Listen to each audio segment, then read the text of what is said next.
ખૂબ જ મહત્વપૂર્ણ બાબતો. 1. પિત્તળના વાસણમાં દૂધ ક્યારેય ગરમ ન કરવું જોઈએ. 2. મીઠું, લવિંગ અને તુલસીના પાનથી બનાવવામાં આવેલી પેસ્ટ પીવાથી ઇન્ફ્લુએન્ઝા, એક પ્રકારનો તાવ, માં તાત્કાલિક આરામ આપે છે. 3. તુલસીની પાંદડીઓ કફ સાફ કરવામાં મદદ કરે છે. 4. પાચનશક્તિને સ્વસ્થ રાખવામાં એલોવેરા મદદરૂપ થાય છે, સાથે તે શરીરમાંથી ઝેરી પદાર્થોને દૂર કરવાની ક્ષમતા ધરાવે છે. 5. રાત્રે ફુદીનાની ચા પીવાથી પાચનતંત્ર સારી રીતે કાર્ય કરે છે. 6. કોલેસ્ટ્રોલને નિયંત્રણમાં રાખવા લસણ ખૂબ જ ફાયદાકારક છે. દરરોજ સવારે નવશેકા પાણી સાથે લસણની 2 કળી ખાવાથી કોલેસ્ટ્રોલ ઓછું થાય છે અને હૃદયનું સ્વાસ્થ્ય પણ સારું રહે છે. 7. જો તમે ફેસપેક લગાવતા હોય અને તેમાં હળદરનું પ્રમાણ હોય તો તમારે એને લાંબા સમય સુધી લગાવી ના રાખવું. આનાથી ફેસ પર પીળાશ અને સાથે સ્કિન ડ્રાય પણ થઈ જાય છે. 8. વાળમાં દરરોજ જૈતુનના તેલથી માલિશ કરો. આનાથી કોલેજન પ્રોડક્શન વધે છે.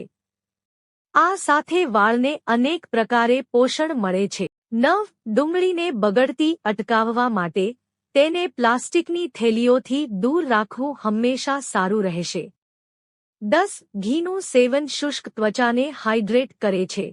11. અરડુસીના તાજા પાનને ખૂબ લસાટી કાઢેલો 2 ચમચી રસ અને 1 ચમચી મધ સવાર સાંજ ચાટવાથી ખાંસી મટે છે, કફ જલ્દી હૂટતો પડે છે. 12. પરફ્યુમ લગાવવાથી બાળકોને ત્વચા પર ખંજવાળ, સોજો કે શ્વાસ સાથે સંબંધિત સમસ્યા થઈ શકે છે. 13. દહીંનું નિયમિત સેવન શરદી અને શ્વાસનળીમાં થનારા ઇન્ફેક્શનથી બચાવે છે. 14. અલ્સર જેવી બીમારીમાં દહીંનું સેવન વિશેષ લાભ આપે છે. 15. બહાર ઘણું પ્રદૂષણ અને ઘણા પ્રકારના માઇક્રોબ્સ હોય છે. નાકમાં ઘીના ટીમ્પા રેડવાથી એ ત્યાં જ ટ્રેપ થઈ જાય છે. આવામાં ગંદકી ગળા અને શ્વસનતંત્ર સુધી નથી પહોંચતું. 16. નાસ્તામાં વાસી રોટલી ખાવાથી ઘણા સ્વાસ્થ્ય લાભ થાય છે. આનાથી સમયની પણ બચત થાય છે. 17. જો તમે શરદી અને ઉધરસથી પરેશાન છો તો તમારે રોજ જાયફળનું સેવન કરવું જોઈએ. 1 ગ્લાસ દૂધ અને 1/4 ચમચી જાયફળ તમને આ સમસ્યાઓથી રાહત આપી શકે છે. 18. જો તમારી સ્કિન ઓઇલી છે તો તમે કારેલાના રસની સાથે મુલતાની માટીને મિક્સ કરીને લગાવો. આનાથી ચહેરાની ચીકાશ તો દૂર થશે જ, સાથે સાથે બ્રેકઆઉટ વગેરેની ફરિયાદો પણ ખત્મ થઈ જશે.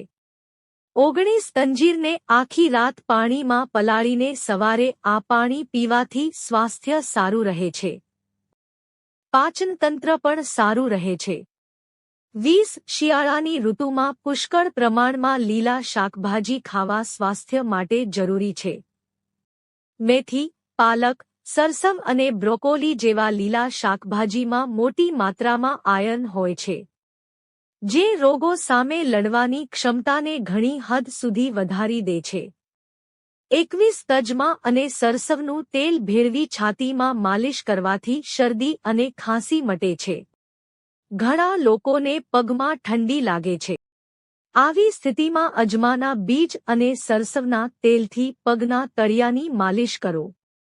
22. જો તમે 1 ચપટી કાળા મરીના પાવડરમાં મિક્સ કરીને દૂધ પીશો તો તમારી રોગપ્રતિકારક શક્તિમાં વધારો થશે. ઠંડીના દિવસોમાં તેમાંથી શરીરને ગરમી મળે છે. 23. આદુનો રસ અથવા તો 1 ચમચી સૂંઠ ગિલોયના રસ સાથે મિક્સ કરીને નિયમિત કોગળા કરવાથી શ્વાસમાં દુર્ગંધની સમસ્યાને દૂર કરી શકાય છે.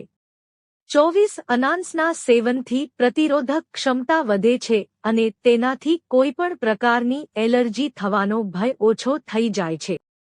25. જૂનો ગોળ અને હળદર છાશમાં ભેળવીને પીવાથી પથરી ઓગળી જાય છે.